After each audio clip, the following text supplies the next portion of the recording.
G'day, folks, and welcome to Legacy of the Monolith, a sci-fi podcast where two elder nerds discuss matters science fictional.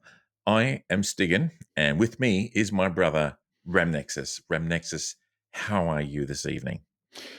Very good, going well, and ready for another podcast. How are you doing? What have you been up to, Ramnexus? Been up to anything interesting?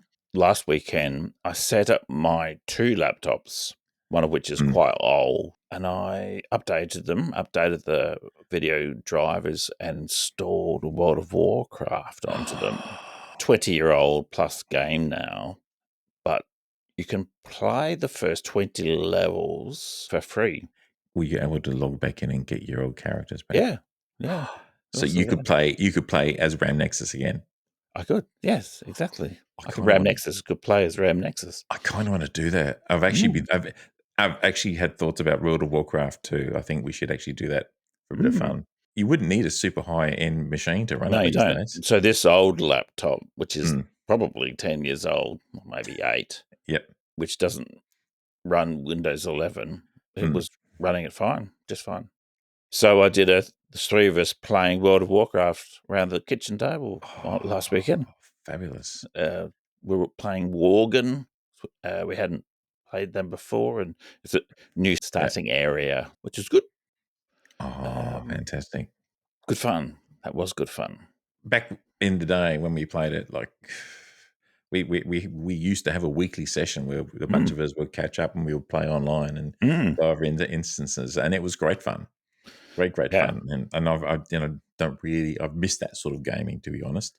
You can play it by yourself, play it with people you don't know, but in my experience, it's best to play it with a group of people that you do know in the real world. And it's always been fun.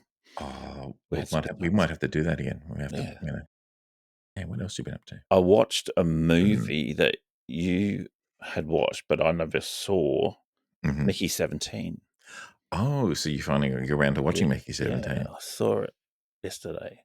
Mickey 17's about a guy who sort of inadvertently doesn't read the fine print and becomes a crew member of an interstellar ship, and his memory and body type is backed up, so he dies and gets reprinted, and his memory gets reloaded.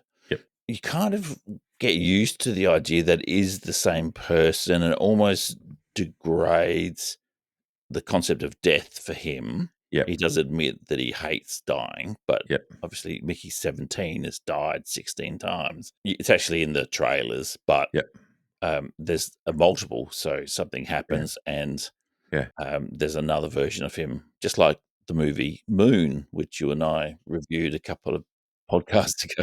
Similar concept, So the next version is printed and brought to life, and the previous one is still alive. What I find really interesting was that Mickey 17, you sort of get used to his personality type. Then you see Mickey 18, and he's a little bit different.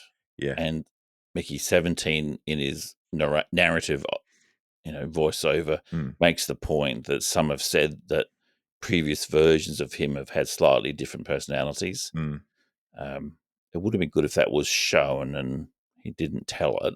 But anyway, because there's now all of a sudden two of them and they're slightly different from each other, that becomes a bit more precious, and you can see that, like he's finite. You don't want that version of him to stop and be killed and printed out again. Well, going back as people who have studied psychology, it's the old nature nurture sort of thing. So like they go to a point and they've had different experiences as they diverge from their moment of reprinting. So and possibly how it manifests. There's probably a bit of shortcuts in the way that their mental image is stored. And stored in a brick, which I love. That's very good. It actually reminds me of Neuromancer, William Gibson's book, the book that introduced the term cyberspace. They had a consciousness, and they described it as a brick. It was this black Yeah. metal slab. It was used to slice through government Okay. systems. So But I think they described it as a brick. Like, it didn't literally look like a brick. It was a yeah. black thing. But that's what it brought to mind when I saw that they were Oh, doing it in a real brick. that is probably a shout out Yeah, it to. wouldn't surprise It's me. a long time since I read Neuromancer. I need to Yeah. read it again. I think they're making a movie about it as Oh, well. be interesting how that would transfer to the Yeah. 2020s. Anything else? What else have you been watching? So myself and the family are watching Wednesday, season 2. There's quite a lot to it. There's quite a lot going on, and the season, they're just putting out a couple of episodes every couple of weeks, kind of thing. Yep. That's good. So still watching that. We also started watching. I've got to make a comment about Wednesday. Sorry, yeah, It's go. it kind of now strikes me. It's kind of a bit an American Harry Potter because it's set in a school for witchcraft and wizardry in a sense. You know, it's got very Harry Potter-esque vibes about it. Oh, definitely. So yeah. So and that's not necessarily a bad thing. It's good. Look, if you're gonna, but it's done with a different perspective. So Yeah, I agree. There's a yeah, guy who does movie yeah, reviews, but he does them in a comedic way. Ryan George, his name okay, is, 2 first names. But he does it as if he's pitching the movie to a producer, and the producer sometimes going, "Really?" But one of the things he noted is that in the first season there was Goody Adams was like the yeah, spectre from the past, and yeah, as Ryan George points out in his review, mm, she's actually on the mother's side of the family. So yeah, why is her last name Adams? So in season 2, um, she's just called Goody, just referred to as Goody. They okay. never call her Goody Adams, because I think everyone said that doesn't make sense. The other thing that I like is that Christina Ricci is in it because she played Wednesday in the movies Yeah, that's right. about Yeah, yeah. 15, 20 years ago. Actually, Christopher Lloyd makes an appearance as Yes, well. Christopher Lloyd makes it, which is glorious. Mm. So yeah, very happy about that. Season 1 was the first show we watched when I got my new LG OLED television, which is not Hmm. new anymore, but Yep, and it highlighted the quality of OLED really well, because there's a lot of very dark images, but yep, you can still see what's going on. It wasn't yep, grey; it was actually black. That's one of the advantages of OLED. yeah, Looked really good. yep, yep. The other thing we started watching as a family is Oh, Fly. Firefly. Yeah. Good Um, man. it's been a while. I should say. How long has that That's been? epic parenting. That is. Yeah, it is good. Actually, I got to say, the kids kind of lost interest. It's good to see it again. I've been getting into the Rings of Power season 2. I Yes, haven't finished it yet, but having Tom Bombadil on screen was a nice. I Uh, really did enjoy seeing Tom Bombadil. hmm, Yes, yes, hmm. yeah, He's an enigma, but yeah, seems to play an important part yeah. in this show. That Yeah, was good. considering he was missed out in the movies, and I think Mm. I suspect Peter Jackson thought, "I've got too many characters already. I don't need to deal with Tom Bombadil because he's fun and everything, but he's kind of like a side quest." So, Yeah, true, quite true. And but yeah, for the Rings of Power TV series, he's actually integral part of the story. mm, So, mm. yeah, I no, haven't finished season 2, but yeah, it's, watched a couple more episodes. yeah, And the other cool. one, of course, is Alien Earth. Alien Earth, starring Vivian from The Young Ones. Did you know that? No, as The older guy in the bald hair in the suit. That's yeah, Adrian Edmondson, who was Vivian in The Young Ones. Vivian. Yes. Oh God, young ones. That's excellent. Yeah. So, Uh, what do you think of Alien Earth? Before, what are I your really thoughts? um, very much enjoyed it. Really enjoyed it.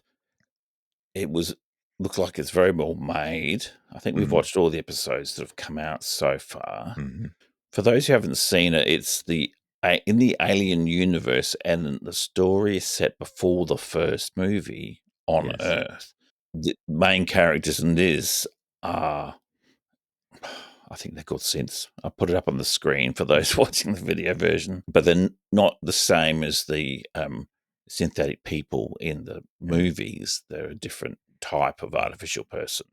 Yeah. But they actually have the minds of children transferred into adult bodies, and their bodies are very fast and strong and all the rest of it.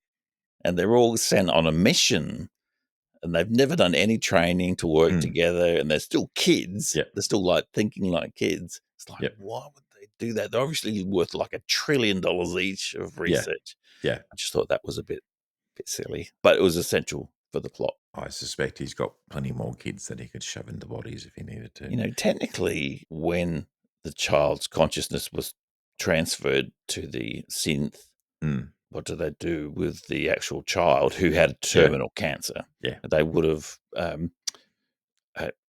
put it down, killed the child. Well, either the process kills them or they euthanize the body of the child afterwards once it's confirmed that the consciousness has transferred over. So these are terminally ill kids, so they were going to die anyway.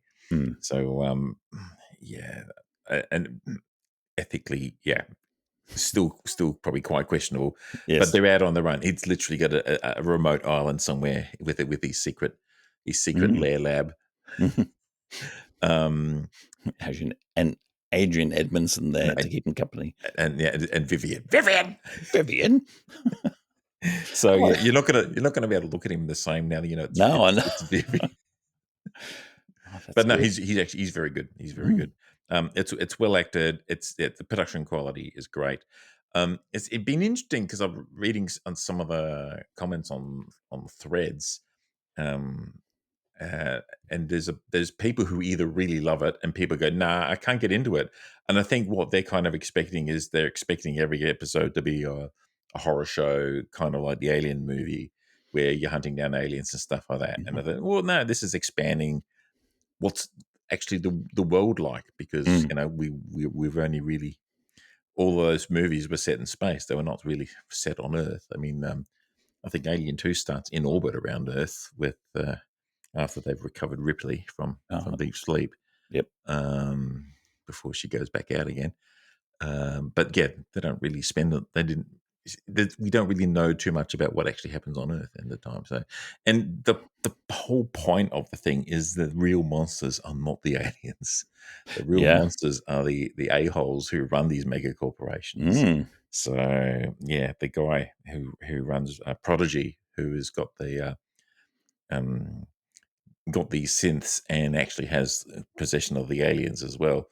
You are just waiting for something to jump down his throat and plant a chest burster in him. You're just kind of praying that it happens. And I do particularly like, without getting too spoilery, the other monster, which is kind of looks like an eyeball with legs. Yeah, that was good.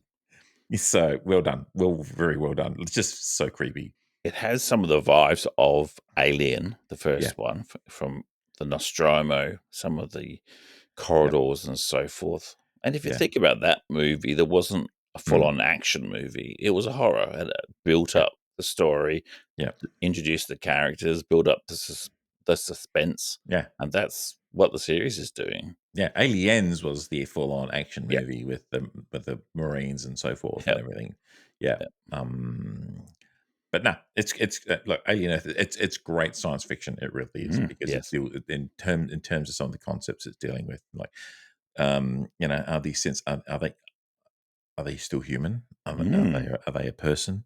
I'd love that sort of stuff. So really good to see really looking forward to seeing how they approach that in the future. There was another movie that I watched, directed by Chris Columbus, who directed the first 2 or 3 Harry Potters. Yes, that's right. He did too. Thursday Murder Club, which is on Netflix, came out on Thursday, and it's based on the book by Richard Osman. Is it a movie or a series? Movie. Oh, I had a feeling. I thought it was a series. Okay, so it was something worth watching. Good fun. It was very good. It kind of had some Harry Potter feels to it, but it was very well made, and Quite a good story. Topic that's not really addressed. Oh, it's good. Mm. Yes, I recommend it. So when you say Harry Potter feels, is it just is it just because there's English? I mean, I think it's the way it was that shot in England.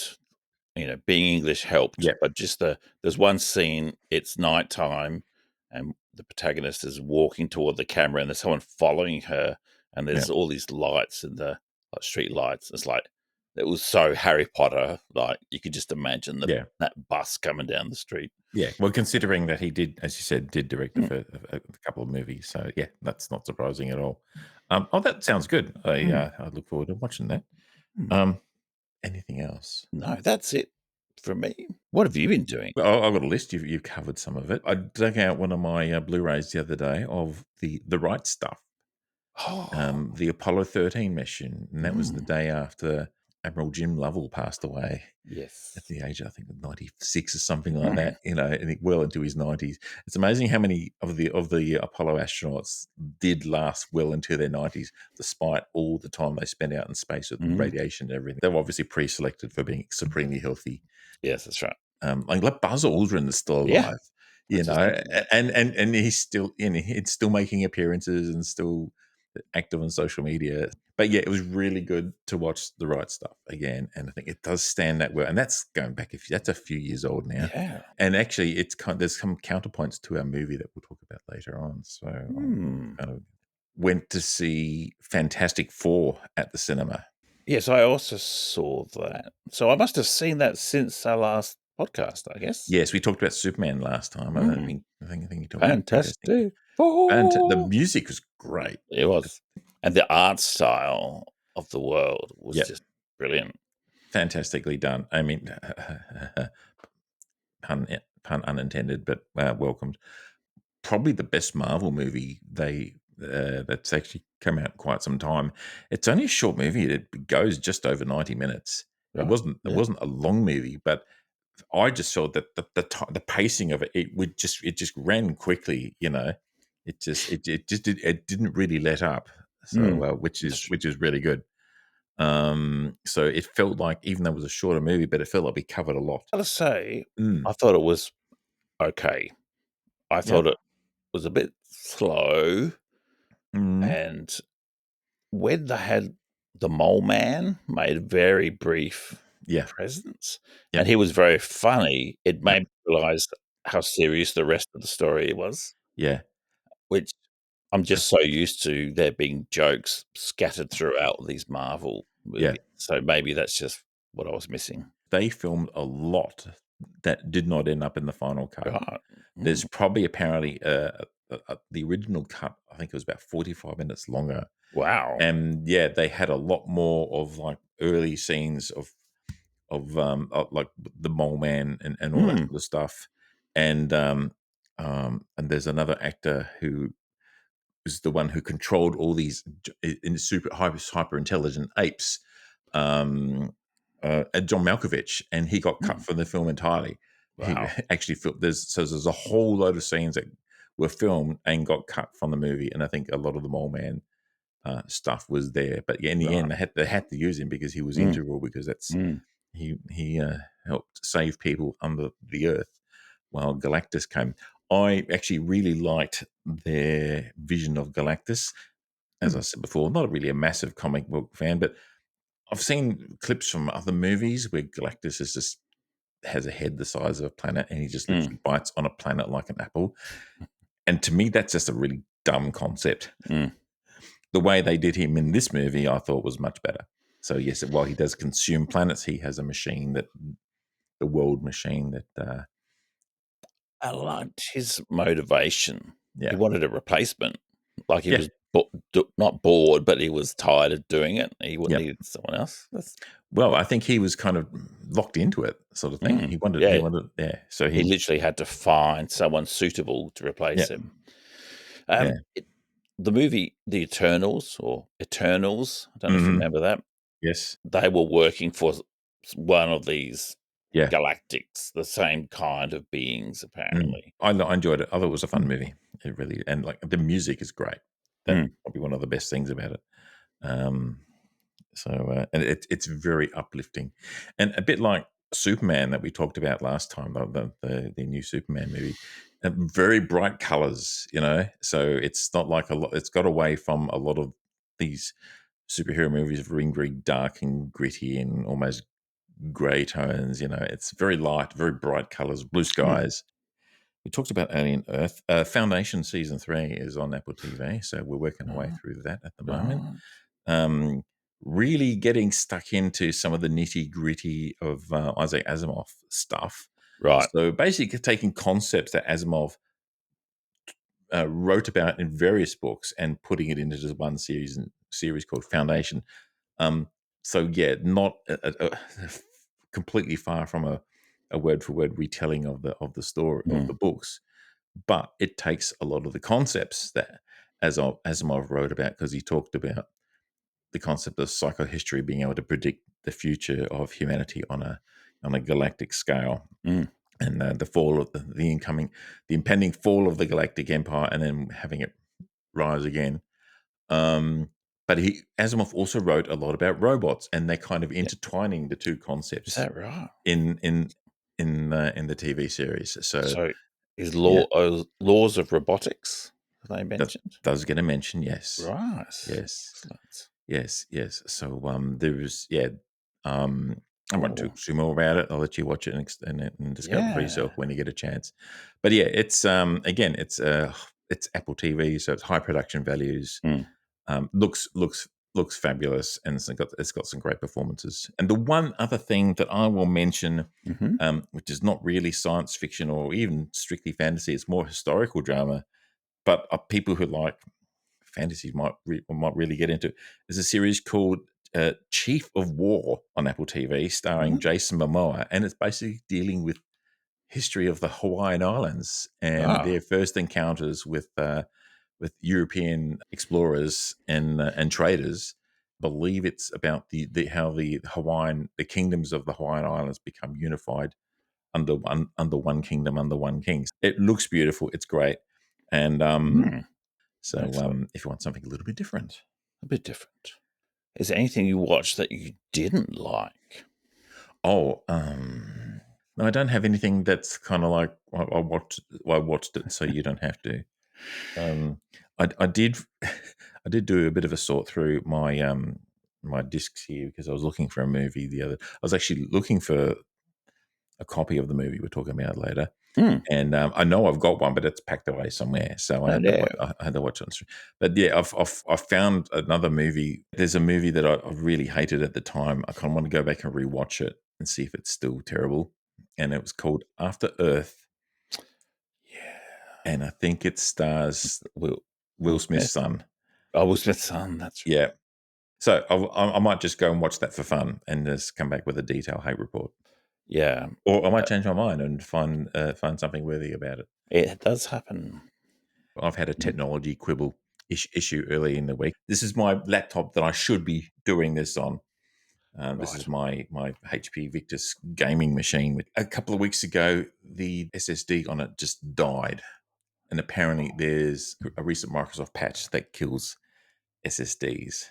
Um, Although I Oh. did read a post this afternoon that Microsoft are denying that they're responsible for it, and also the one of the chip makers for the SSD says no, it's nothing to do with us. But yeah, I was literally in the middle of it was just not doing anything special, and the machine just kind of blue screen, and then Whoa. yeah, now it basically says insert hard disk. It doesn't know about the SSD, so I've got to pull it out and replace it. It's Wow. out of warranty. You don't often you hear about SSDs Yeah. dying, do you? Fortunately, I didn't lose a lot of actual stuff, because I do back most of it up. I lost like some game saves and stuff like that, but it will give me the opportunity to replace the SSD, because it came with just a 500 gig one, so I'm probably going to Mm. replace it with like a 2 terabyte one. I did actually contact HP, and they Oh, did give me a quote to replace it, and they're going to charge me something like $600 no, I do. to like parts and labor. Look, really, I've got I no, it's something I can do myself quite, Yes, quite comfortably. I think it's going to cost me about $250 to that's get not a bad. 2 terabyte. Your gorgeous face is currently being recorded onto a Gen 4 SSD on my computer at the moment. But I actually have a ruining it. Gen 5 running the OS. Not that it really makes a difference. It's just bragging rights, which is what I just did. So you wouldn't need a Gen 5. Like, the extra cost doesn't justify the slight increase in speed, which you probably wouldn't notice anyway. I did all this research when I built my new PC. Yeah, no. So I'll get a 2 terabyte one and put it into the machine, and then if that lasts another few years, that'll be good. How's the Steam get going? I love it. I love Mm. it. I think as we talked about it, so I've had a bit of time to use it. Mm-hmm. It's good for casual gaming. Mm. So it's basically if you've got a game where you do a bit of grinding work or a bit of just a bit of maintenance and that sort of stuff. It's actually really good for that. Just kind of do that in the background while the telly's on or whatever like Yeah. that. Is on. That is actually really good for that sort of stuff. And I think I mentioned when we talked about it, the one of my favorite features is instant on. You just press a power button and it just goes into sleep mode immediately. And when you come back the next day, you press the power button and then you're instantly back in the game at exactly the same point as where you were. You don't have to fire it up and reload it. That's probably the best feature of it. So That's cool. interestingly, because it uses Steam OS, when I get the new SSD for the phone laptop, I'll dual boot it Windows 11 and Steam OS. All right. Nice. But yeah, so that's just my little niggle for the week from a technology point of view. If anybody has any insight to that or has had a similar experience, yeah, drop us a line. That'd be great. And what games have you been playing? Just when I think, let's play something else other than No Man's Sky, because I'm a No Man's Sky stan. Mm. What do? They go and release version 6.0 of the game. Is that right? And what you can now do in the game, you can actually now build spaceships from parts, and so to go into your spaceship, you actually walk into the spaceship, and you fly off in it, and it's all seamless. There's no loading screens. You can walk in your spaceship, go to the cockpit, sit down, fly the Wow. spaceship, With no loading screen. and land, and no loading screens at all. About the only time you get anything like a loading screen is if you go into hyperspace or you Right. teleport from one planet to another. That's kind of like the only thing. But yeah, it's not like Starfield. Yeah, I was just thinking that. Yeah, I kind of want to play Skyrim on the Steam Deck because there's something about it does the same sort of thing that No Man's Sky does for me. It's like you lose yourself in a world with the Exactly. music and the scenery and the ambient sounds. Yep, And definitely. yeah. Still waiting for Hello Games, who produced No Man's Sky, to release Oh. their new game, Light Mhm. No Fire, Light no fire. which is basically similar concept to No Man's Sky, except it's going to be fantasy setting, Mm. and instead of all these planets, it's going to be to scale an Earth-sized planet. Wow, that's interesting. Yep, That will be very impressive. yep. I yeah, I imagine there'll be a lot of procedural generation and stuff like that happening, but I really look forward to seeing that. Have they given an indication of when that is likely to come out? I think they've learned their lesson from No Man's Sky Ah, releasing it and getting into trouble, so I think it'll be ready when it's ready. yep, So fair enough. there is like preview footage, trailer Mm, footage of it, and mhm. it does look very nice. Yes, I remember So seeing that and being quite impressed. yeah. I think it So was you that was telling me they were trying some of their new yeah, software technologies out on No Man's Sky yeah. that they'll be using. Yeah. Yeah, and they actually confirmed that in their release statement for version 6 of No Man's Right, Sky, right. and which is by the way, it's free. It's not paid DLC. So once you buy the license for it, uh, Gee, that's amazing. so I should actually get you to fire it up for yourself, Mm, join my game, and you can come fly with me in my spaceship. yeah, That'll I've be got it. fun. I'll take you on a tour of my bases. Base plural. Right. Bases plural. Oh, base building is one of the best parts of the game, to be All honest. right. Absolutely. Yeah. So Yeah. I finished Elder Scrolls for Oblivion, the mhm. um, remastered Oh, the remote. version. So Yes. I've platinumed it now on the PlayStation. And I wanted a break, so I went and played what is probably one of the best looking games on the PlayStation 5, Ratchet and Mm. Clank Rift Apart, which Oh, is, how do I say? It's not a kid's game, but yeah, it's got a history of being like an old school game, but it's very, very well made. Looks yeah, fantastic, and platinum that too. yeah. Oh, I did, start playing, Fallout 4. So Oh, you did? on the, Excellent. and I'm Excellent. thinking, "This looks familiar." Then I remembered, "Oh, yeah, I've actually got a copy for it for the Xbox."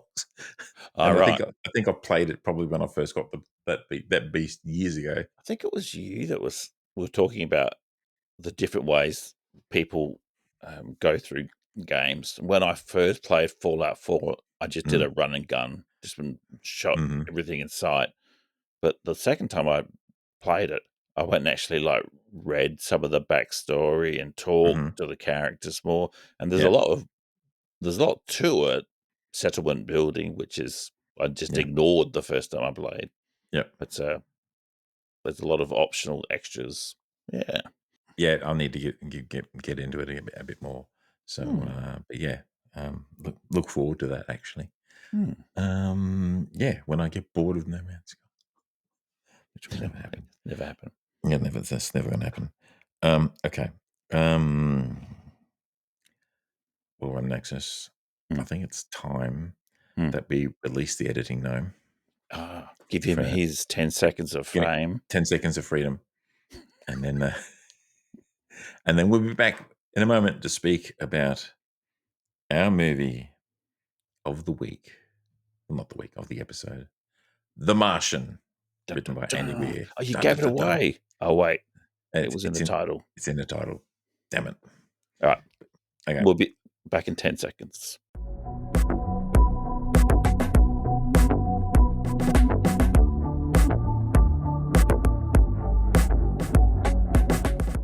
And we are back. We've put the editing gnome back down into the Ramstig dungeon. Back. Yep. He wasn't happy. He's not happy. But then that's not what we pay him for. Oh wait, we don't pay him, do we? Mm. We have to make sure that the grumpy editing gnome never watches any Harry Potter. But that's not the movie we're here to talk about. We're here to talk about The Martian, 2015 movie based on the book written by Andy Weir and directed by Ridley Scott Yes. and starring Matt Damon. Sorry, Matt Damon. So, in summary, for those who need a refresher, Mark Watney, an astronaut, strives to survive in Mars when a space mission goes wrong. While he undergoes different challenges, his colleagues in NASA exhaust all options to bring him home. And that's a very, very general description of the movie. It's a favorite of mine. It's probably, from a scientific point of view, one of the most realistic and authentic science Mm. fiction movies out there. Not totally. There are some things we can talk about, but in general, a lot of it's based on pretty hard science. Yes. I watched this version, Watching it, you watch that version. Oh, the 4K 4K extended version. or the So this has an extended version. extra 10 minutes. And I only Oh, finished watching this about an hour before we started recording. yeah, So I didn't get time to look up to see which was the extra 10 minutes. I thought it was great.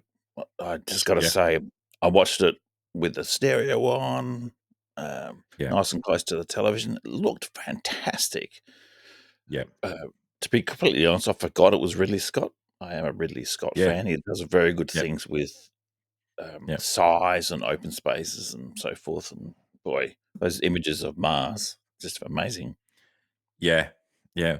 A lot of those images are actually filmed, and obviously digitally manipulated, but Mm, filmed in and around Jordan in the Middle East.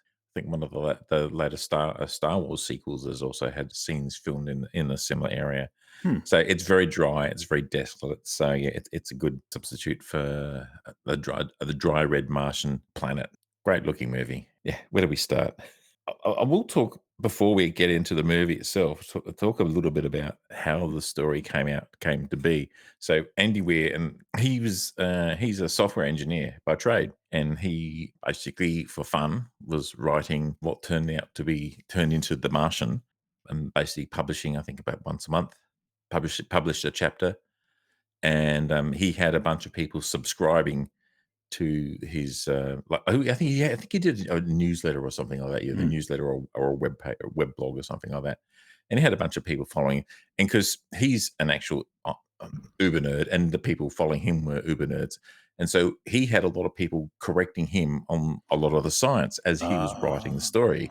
So he was right. go back. So he was getting that feedback almost in real Yeah, time as he was writing it. So he finished it, and people said, "Yeah, we love your story, but I love an easier way to read it. Could you kind of do it as an ebook?" So he did it as an ebook, and they said, "Oh, that's really great, but how do I read this ebook? Could you put it on Amazon so I can read it on my Kindle?" yeah. And he kind of went, "Oh, okay. This is something I've just done for fun." So he put it on the Amazon Books website, Mm. and you can't put it for free. You have to charge something. So he charged the minimum, which is like $1 US or something like that. And he started getting people buying his ebook, Wow, and word kind of spread, and it went to the bestseller list. And then he got a publisher approached him, and then about the same sort of time, had a movie studio paid him the rights to make the movie. wow, And so, yeah, so basically, roughly, I think it was within a couple of days of each other, he signed the deal for the book, and he signed the deal for the movie to be made. wow. There's a few interviews out there on YouTube if you go looking for them, where he talks about this. So, yeah, and during a lot of this process, he was actually still a working software engineer. That's a good story. I didn't know that. That's very Yeah, yeah, cool. yeah, yeah. I would definitely go out and find an interview. There's several interviews where he tells pretty much the same story. He's got a new there's a new movie coming out based on his work. Yes, there is. Yes, there is. So he's got 3 big books out there. The Martian. Mhm. He's got one called Artemis, Oh, yeah. which is based on the moon in the future. So Artemis is a city on the moon. It's within spitting distance of the Apollo 11 landing site, and Mm. it basically exists for tourism for people who want to go see where Apollo 11 landed on the Wow. moon.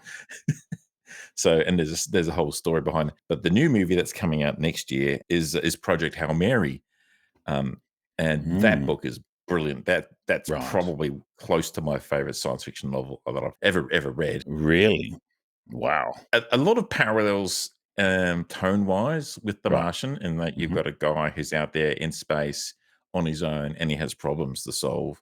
But what's different here is, whereas in The Martian, and he's got to solve problems so he can get his way back home Mm. and survive. Um, in Project Hail Mary, he has problems to solve to save the Earth. Hmm. Yeah. But yeah, I'm really looking forward to Project Hail Mary. Really, Yeah. I saw the really, really trailer looking forward to it. and it looked good. Do you remember I texted you and said, "Did they Yep. just give a big spoiler in the trailer?" Yeah. Yes and no. Yes and no. And I won't talk about it because Oh, if you don't know, you don't know. Because yeah, what the thing that they do spoil about actually happens fairly early in the story, and it's right. about what happens after that. Mm. I mean, it certainly makes the story more appealing if you don't know much about it. But it's in the trailer. Let's go back to The Martian. What left me with a good impression with the opening is that it was very Yeah. dramatic, but Yes. no one made emotion-based decisions because the type of people that would go to Mars, although Yes. they have emotions, they're very practical and very problem solving. They're very good Yeah. at solving problems and working under pressure. So, and they did exactly what they were trained to do, even though it made them feel sad that they Yeah. left Mark behind. They did follow the procedure. So Yeah. that made me feel, oh, that's good. It's not just crappy Hollywood story. They're actually doing something that seemed to me more believable. It was interesting because and then they got into it very quickly. They didn't Mm, dilly dally, but they did start off with a little bit of banter over the yes, radios that's right. while they're working, before the storm comes through, and they're Mm, all having banter back and forth, and you can tell they actually all get along well, yes, and that that's right. they are friends with each other. Mm, They are not sterile astronauts. They yep. actually get on well. They work well together, and they're Mm, having a good time being there on Mars and doing the important work that they're doing. We've established that. This is great. Okay, here's a twist. Oh, there's a storm coming. Okay, and yeah. Mark Watney gets hit in the chest with a piece of broken aerial, which yeah. one kills his biocenters, Mm. kills his biosensors so they can't tell whether he's alive or dead, and they assume he's dead. Um, and also means that they've got no communication back to Earth because that was their antenna Yes, communicating that's back right. to Earth. Yeah, So that was dead, and they don't know where he is. They can't see him in the storm, and no. they make the difficult decision to leave. The really poignant moment I felt was when it was Jessica Chastain, who was the commander. Mm. She's sitting there, and Michael Pena is obviously the pilot of the MAV, Yes. the Mars Ascent Vehicle, and he's like, "I need you to verbally give me the Yeah. order to Yes. launch." You're Yeah. like, "I That have was a brilliant. protocol. We have protocols for Yep. this reason. You need to follow this Yep. protocol." Yeah, I need your verbal. That's right. great sequence. Yeah, it was very Great good. sequence. I can't remember where I saw it, but I think it was Andy Weir being interviewed Yep, saying that they had to take a bit of artistic license because the atmosphere yeah, on Mars is so thin, it wouldn't yeah, kick up quite the large dirt particles and so forth. yeah, But it was needed to get the story going quickly. yeah. That was as I understood, and I'm quite forgiving of that. Yeah, it's like, well, if you don't if it's like, "Oh, there's a big storm coming," and it's like, "Oh, yeah, it's a little bit." Yeah. It might be going at several hundred kilometers an hour, but when you're at like a fraction and it's saying single digit percentage of the Mm. atmosphere compared to Earth, it's like, Mm. Yeah. yeah. Yeah, that would seem unrealistic and would probably detract from the story. The other thing that I do find less forgivable about this movie, though, Mm. it's the old perennial lights in the space helmet thing.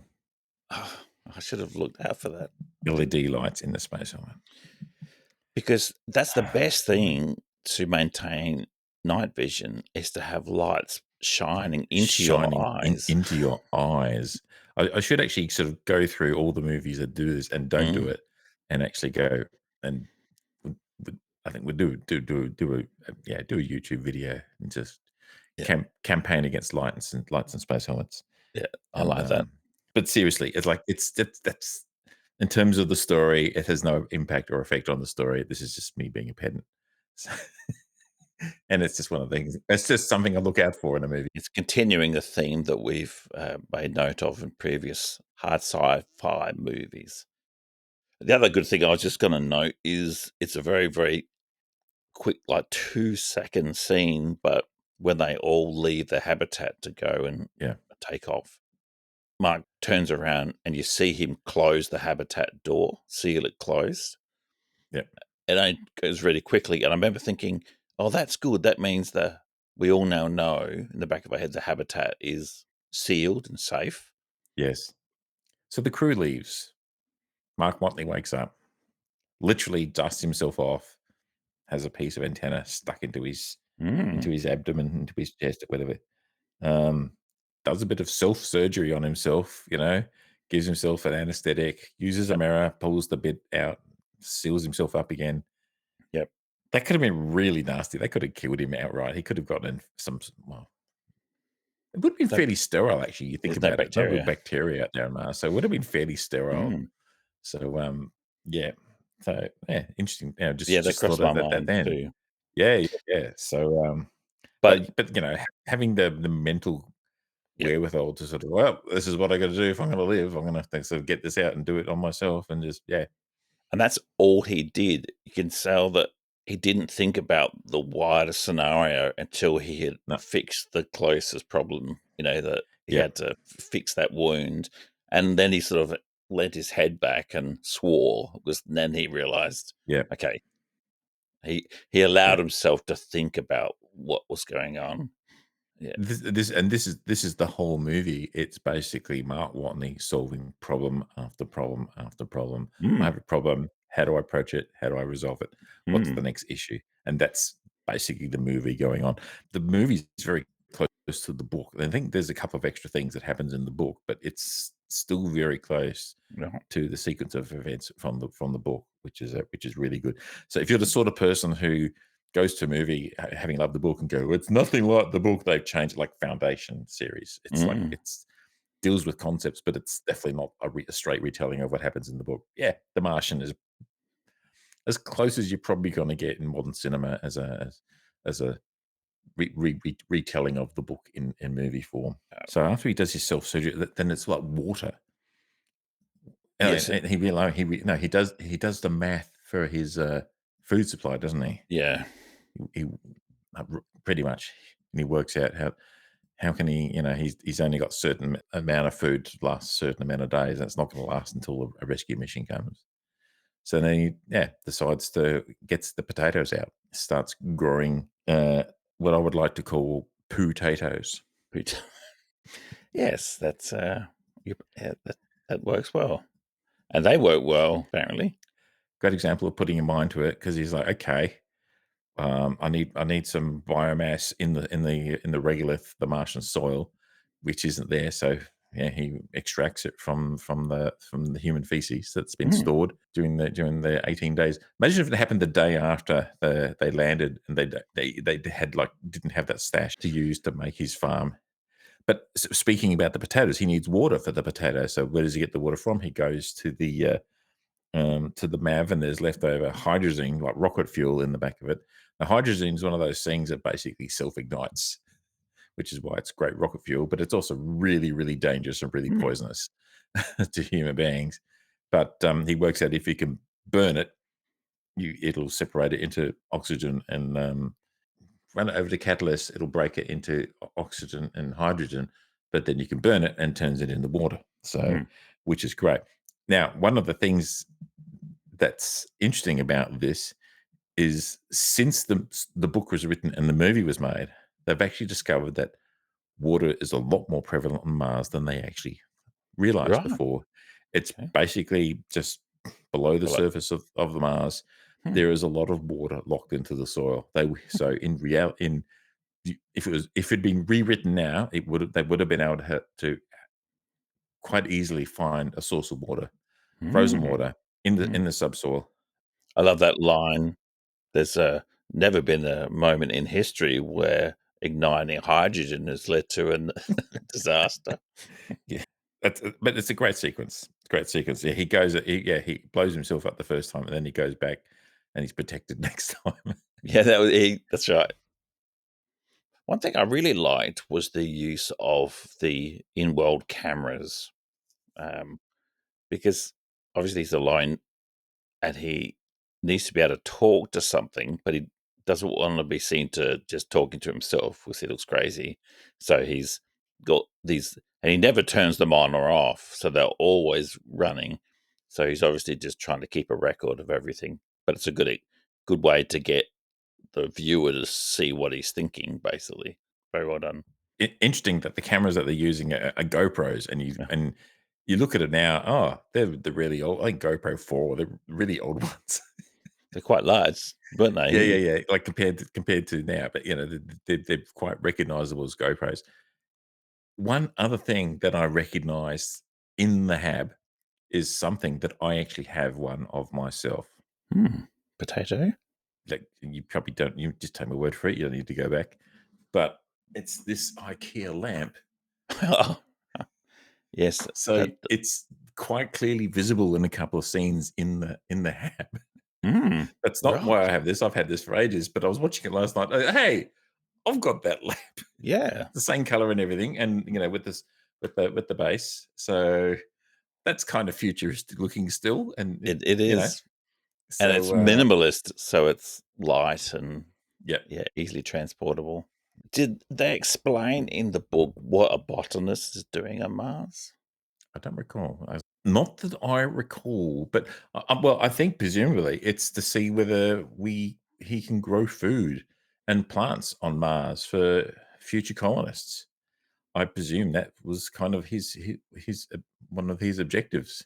Um, but I think also, being an astronaut, you might have a specialty in one area of science, but when you go out into space and go to another world, you've got to apply yourself to a whole broad range of Mhm, scientific practices and endeavors. So mhm. he just happens to be probably possibly became a botanist before he became an astronaut.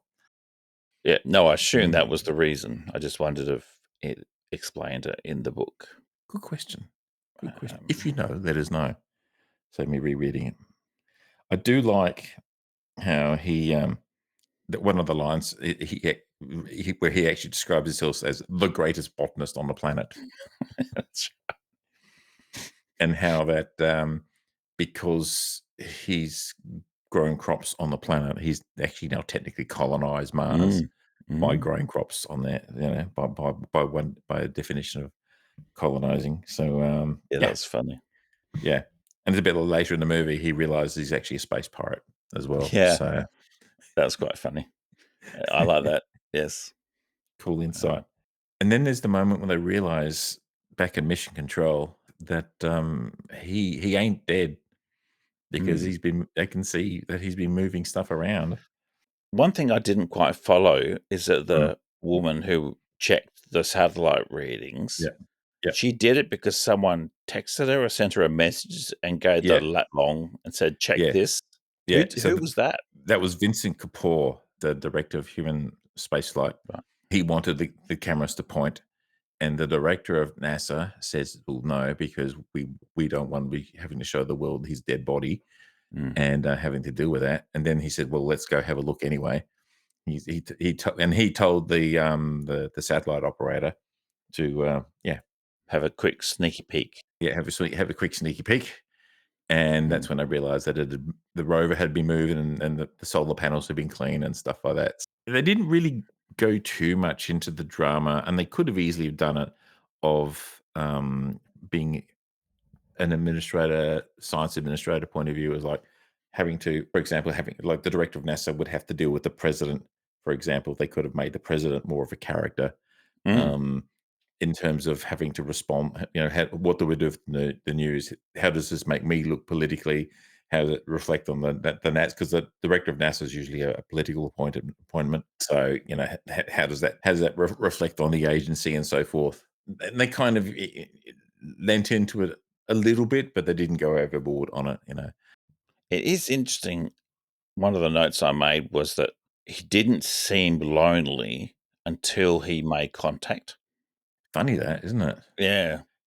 Like, he was more alone when he was by himself, Mm, but when he realized people knew that he was there alone, it started to affect him, which yeah, is probably quite a normal human response. And there's that scene, so he's in the rover, is through the window of the rover when he's yeah. told that the crew, the Hermes, his crewmates, haven't been told he's alive. And he obviously drops a very loud F bomb, but you don't hear it because it's done from outside the window. That's a very, very clever little trick. He had to he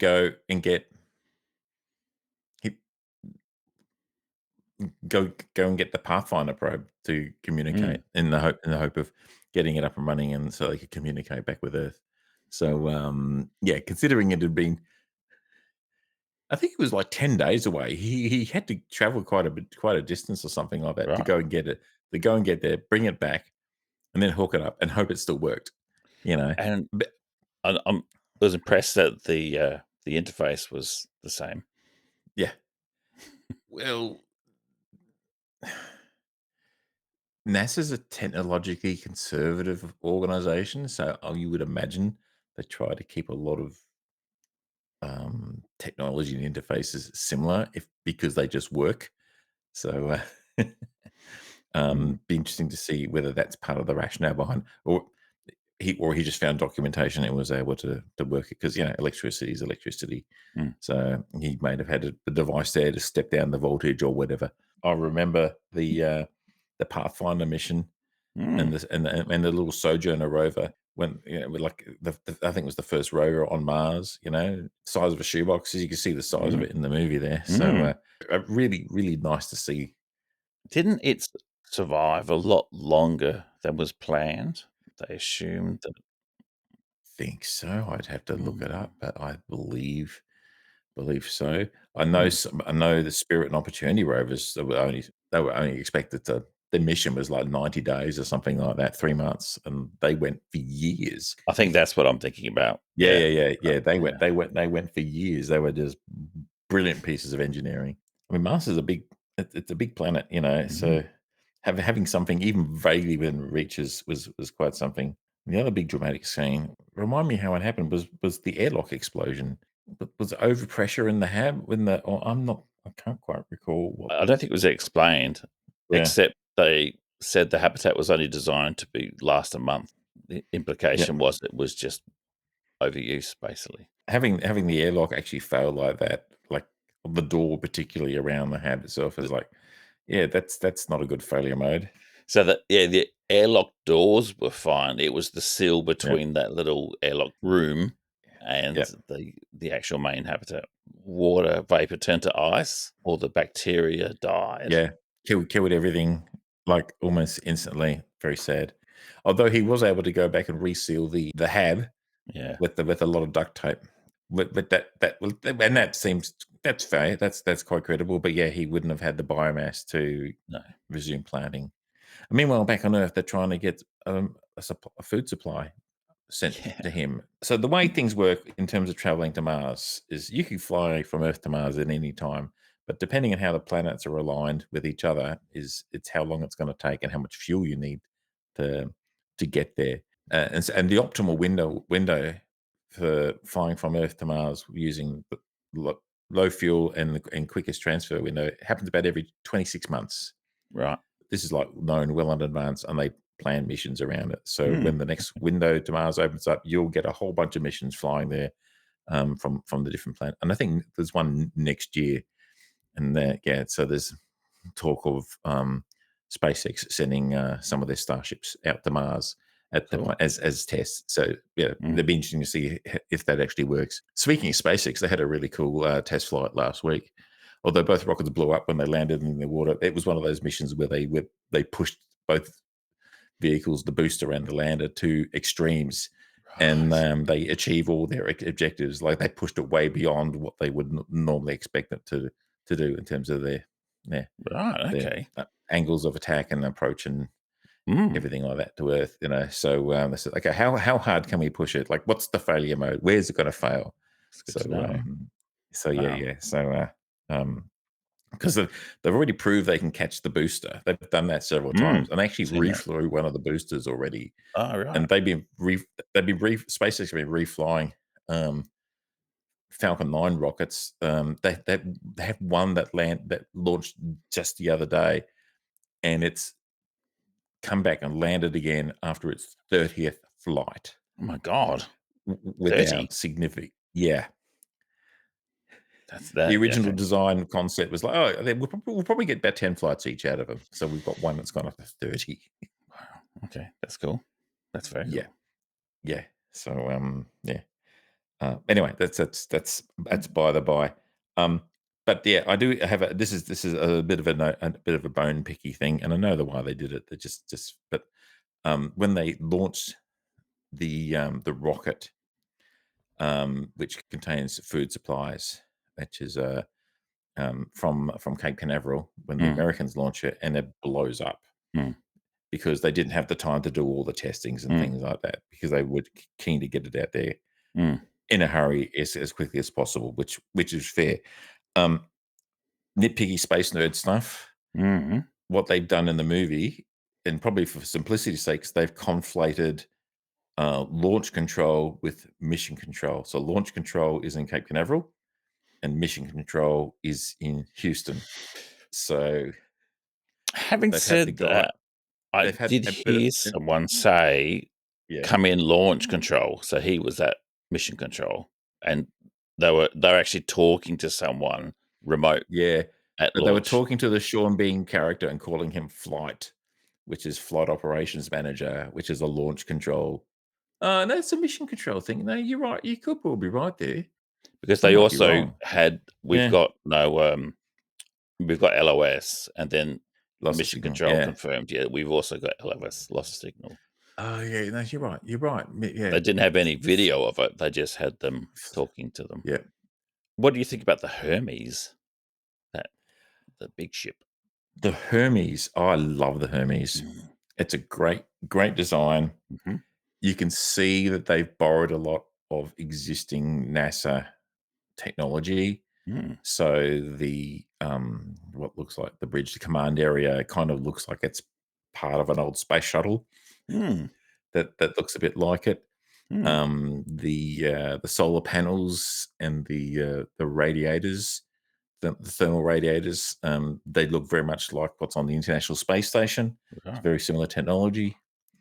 Um, the space probe that they do actually launch eventually with the Chinese Right. to get up there is based on an actual spacecraft that they used to supply the International Space Station. So Yeah. that was very cool. They didn't quite specify how it was powered though. I suspect it might be thermoelectric. It's Right. probably it's I'm guessing, like particularly if you're going to Mars, you can if you've got solar power and if you've got a nuclear reactor on there, you can yeah, have that firing for days.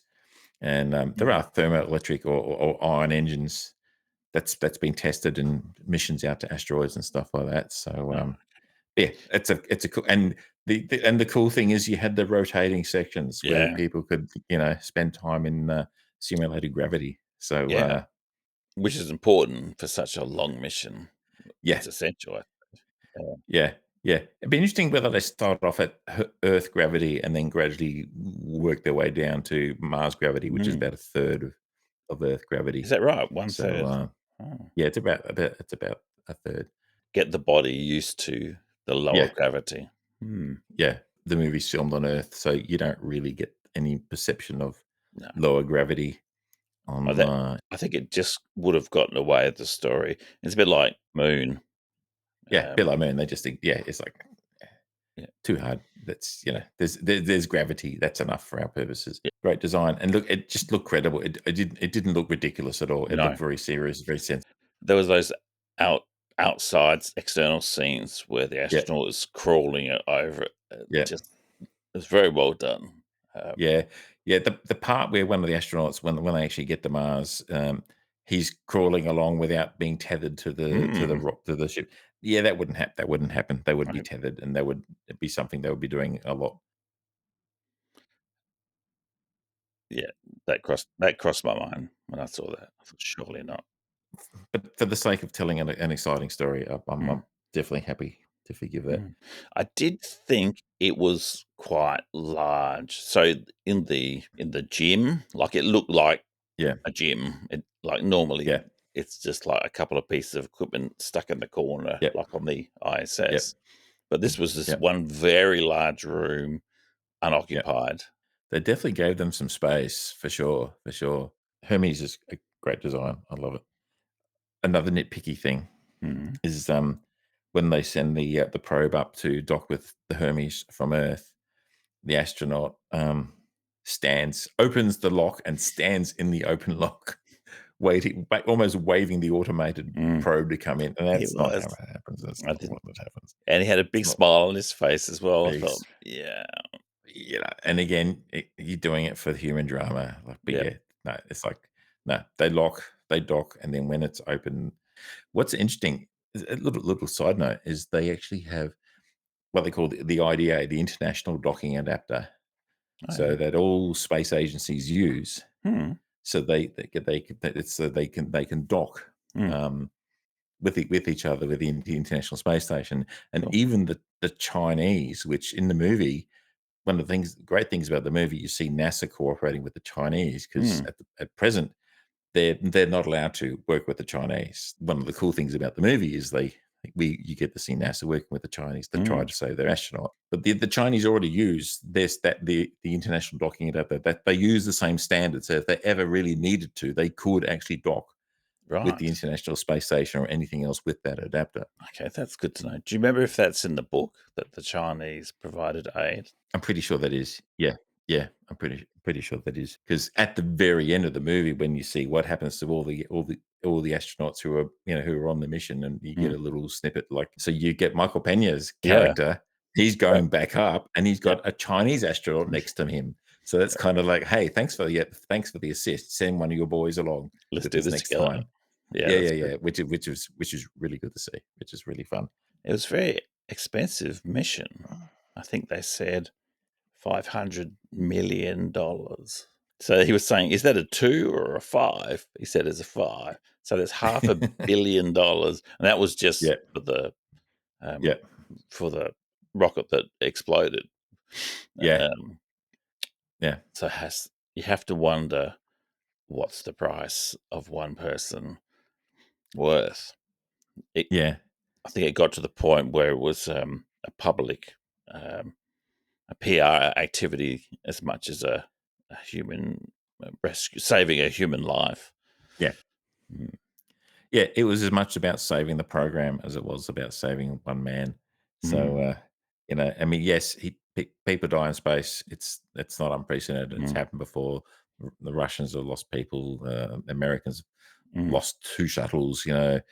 And it's space is dangerous, and so predict the odds that you're going to lose someone along the line are fairly high. But once you know that he's alive, well, if you can get him back, and it's kind of Yeah. like, well, it was kind of a bit like Apollo 13 vibes, which I talked about earlier about Mm, watching Apollo 13 again, because that was basically a true story. Having read, I think, the book by Jim Lovell about that mission. There's a lot of stuff that happened that does not get covered by the movie. So really? as serious as the movie looks, it's Mm, like, oh, you don't know the half. really? Wow. The movie The Martian kind of has that vibe. It kind of leans into that sort of like, failure is not an option. What's the best thing that we can do? But also, credibility.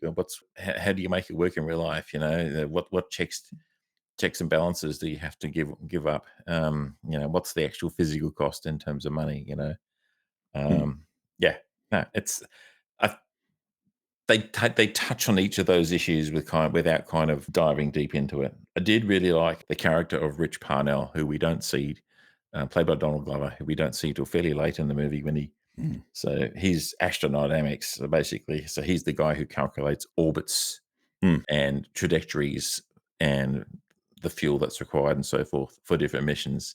Yeah, and he's basically almost speaking out loud, like when he's talking about calculating the launch parameters for the supply mission. And is it there? And he's like, it'd be almost easier to turn around and say, oh wait, and he kind of pauses Yeah, himself. that's right. He says, what are you saying? What? I got to go do some math. Yeah. You do see the scene of him sitting in the supercomputer Supercomputer. data center, Mm, which would never happen in real life. no. It's completely not necessary. Mm, It looks cool. It was interesting. mm. It must be cold in there because he actually had cold air, I noticed that. cold breath coming out, because Mm, they do keep those rooms quite cool. mm, Yeah, if you've ever played Kerbal Space Program and you've had to calculate orbits or work out orbits and so forth, and realize how much fuel that you need to achieve different orbits, you kind of go, yeah, I mm, kind of get what he's talking about. Yeah, I can relate. Like, yeah, I've played a video game. I can relate. I'm mm, almost the same as you. I did love the sequence of him explaining the process to the higher ups, and not even recognizing who the director of NASA was. yeah, that's right. The director of NASA. Yeah, good old, yeah, Jeff Daniels. Yeah, that was good. And but I also liked he didn't want to tell his boss what he was thinking until Yep. he checked it, which is Because if he told him what he was thinking, his boss would probably say, "Don't waste your time." yeah. But no, focus on what you're doing. Don't waste your time. So Mm, if he didn't say it, he couldn't be told not to do it. So that was quite clever. But yeah, and the fact that they kind of had to go behind the scenes to get the information to the crew so they could make their own decisions. mm. And their message back to NASA, which is like, Rich Parnell was a steely-eyed missile man. So that's actually a real saying that they used to have back in the 60s Ah, about, yeah, that's where there's part of the history of NASA and building missiles and so forth. Back in the early 60s, you had to keep your cool. You had to get the job done. You're a steely-eyed missile man. So yeah, that's a something that taps into the to the history of the space program. I like how they brought the old workers back to the Jet Propulsion Laboratory. yes. That was Uh, from the 90s, wasn't it? yeah, I wonder how many of those, if any of those guys were the actual engineers who were actually involved in Yeah. the actual program. Would I don't know. That would be really cool if they that be were. yeah, could been. So we get Mark Watney realizes he has to go and drive halfway around the planet, not literally halfway around the planet, but still a significant distance to get to MAV 4 for the next mission. It's already been pre-positioned on the Mm. surface of Mars, so he's got a long drive, and he works out the modifying the rover. He gets the RTG, the radiothermal generator, installed so as a source of power and heating, and plus you'll see he has carries the solar panel farm with him, Yeah. so to help recharge the batteries, and yeah, and I think he has the water purifier as well, and a few other bits and pieces to keep him alive. And obviously, and all these, he's got this big, like I think he's got like two trailers attached to the back of the rover with all Yeah. this stuff on it. A significant journey to Mm. get there. Remember the sequence before he heads off on the journey, and it's like months later, and then you can see that he's obviously been on a starvation diet, and Mm. his body's all Mm. thin and wasted away, and so Mhm. forth. So yeah, apparently that's the body double. Obviously, not the real Matt Damon. Yeah, I'd Didn't heard. actually stay down for that. So No. yeah, yeah. Apparently he actually did that for another movie. He actually starved himself down, Mm. lost weight, and yeah, it's not good for your health to do that. Yeah. So yeah, find someone else to stand in for that who's naturally of that shape and physique. I know Tom But yeah, Hanks did that for Tom Hanks did that for Castaway. So they filmed him before yeah, the plane wreck, and he's always a bit chubby face, and then yeah, he yeah. ate for 18 months, went on this diet, and that's really him, super skinny. Um, Wow, it wow, worked, but, yeah. probably not good for you. But he gets to the MAV, the Mars Ascent Vehicle, safely, and then he has to go through the process of getting rid of Stripping some weight, it. Mm. and or at one point it's like turning it into a convertible, you know, Yeah. and getting rid of all the other crew chairs, all the other extra supplies, yeah, to launch it into space. Um, uh, yeah, that would have been very difficult for someone in his position and sort of state of health. Yeah. His energy levels would be, you know, Yes. I mean, I know Mars is, a third the gravity, but still, that would have been A lot of effort. Yeah. a lot of effort. That would have been exhausting. It was interesting when he Um, was in zero gravity, all the bolts that were just floating around. yeah, yeah, yeah, bits and pieces that he, Mm. hadn't had a chance to clean up. So, yeah, that could have been nasty. You hit one Mm. of them, hit you in the space helmet. One interesting thing about the MAV from a space nerd point of view is you can see that it actually has, certainly the first stage of it uses solid fuel, because you get this big cloud of exhaust gas coming out, which is what you get with a solid fuel rocket. You can kind of tell what sort of fuel a rocket might be using depending on the flame or the smoke that comes out of it. Oh, right. If it's yeah. So like the space shuttle, everybody remembers space shuttles going up and they had big Mm. clouds of Mm. exhaust gas. Yeah, that was from the solid boosters, um, because it's usually burning some sort of aluminium compound with an oxidizer. So yeah, so lots of cloudy material there. But in the middle, the space shuttle itself was the external, which we used the external fuel tank, had hydrogen engines, Mm. so which is just fairly almost colorless, like a bit of a blue flame. Um, the SpaceX Starship rocket uses methane. Methane is kind of like a bluish purplish color, and I think that the New Origin rocket from Jeff Bezos's company, yeah, New Origin. Mm. No, the rocket's called New Glenn. The company's called New Origin. Yeah, they use methane, but it's tuned a bit differently, so that's a bit more of a purplish sort of color. Hmm. Um, and the Chinese use other rocket fuels which are really hazardous to human health, but they're cheap and they're reliable. But they've got this really noxious orange gas cloud that comes out of it. So yeah, It's super, super nerdy, but interesting nonetheless. That's cool. so they have the issue of trying to coordinate the rendezvous between Mm. Watney and the Mav. and the Hermes, which is Mm. returning to Mars. The Hermes obviously can't slow down enough to get back into orbit. Mm-mm. That doesn't have the fuel for that. So yeah, that's a tricky thing to do. And when you're flying something like that, Mav, which like how much weight have you actually got rid of? You're making a calculation. Mm. That's a difficult, and you could tell, and as it turns out in the movie, yeah, it didn't quite get the altitude No. that they needed, and you know the separation distance is they refer to this in the movie. There's the separation distance and also the relative velocity. At one point the crew of the Hermes they were talking about. Yeah, ideally you want the difference to be about 5 meters per second, but I can handle 10. You Yeah. know, and yeah, and it turns out that initially the distance was 62 kilometers or something. Yeah, which that's is like a huge difference.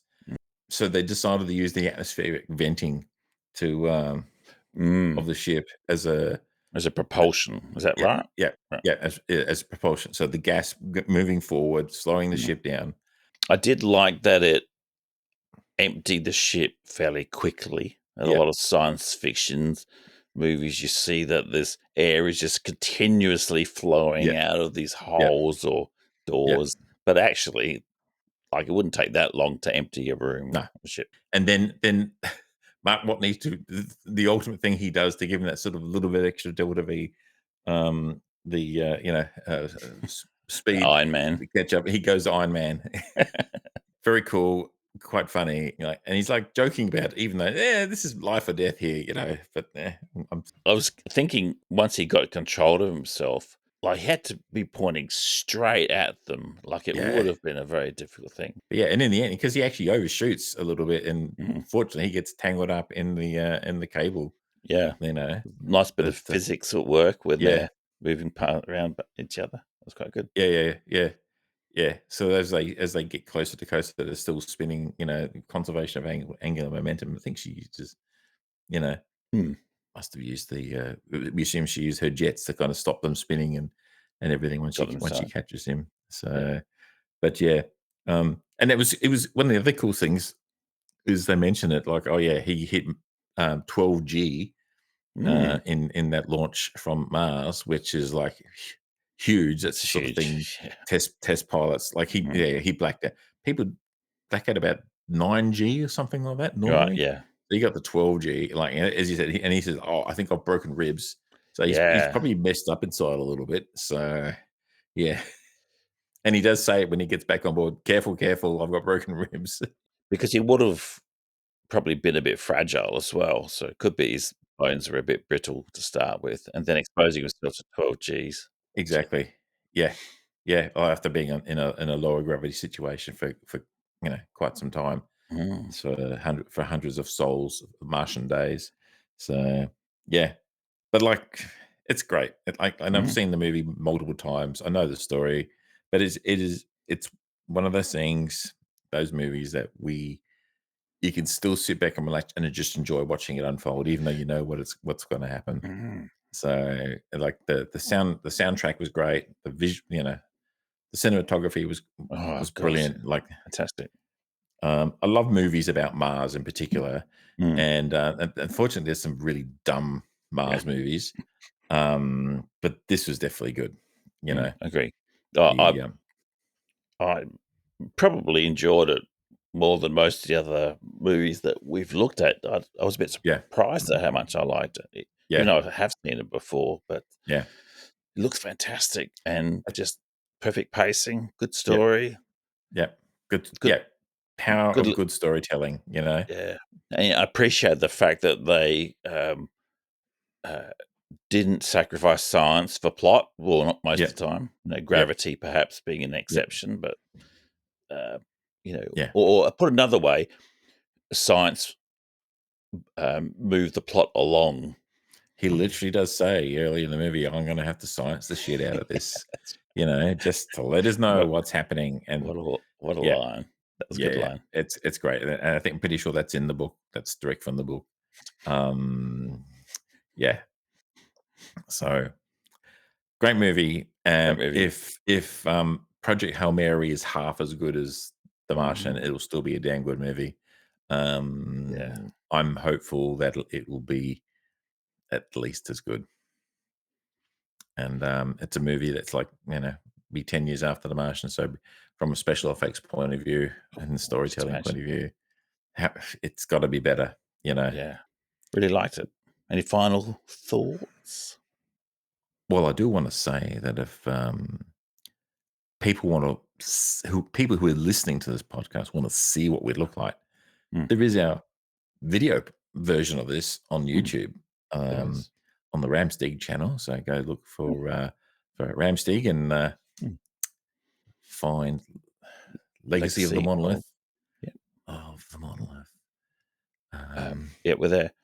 Most of the episodes have got video. It's the same content, but yeah, it's us, and we put in a few trailers for whatever we're talking about at the yeah, time. yeah, Thanks for yeah, yeah. thanks for reviewing. A little bit of complimentary Mm, footage. I think we talked about what movie we'll watch next, but I will say we'll keep that as a surprise until mm. the next episode pops up and you read it in the title. Yes.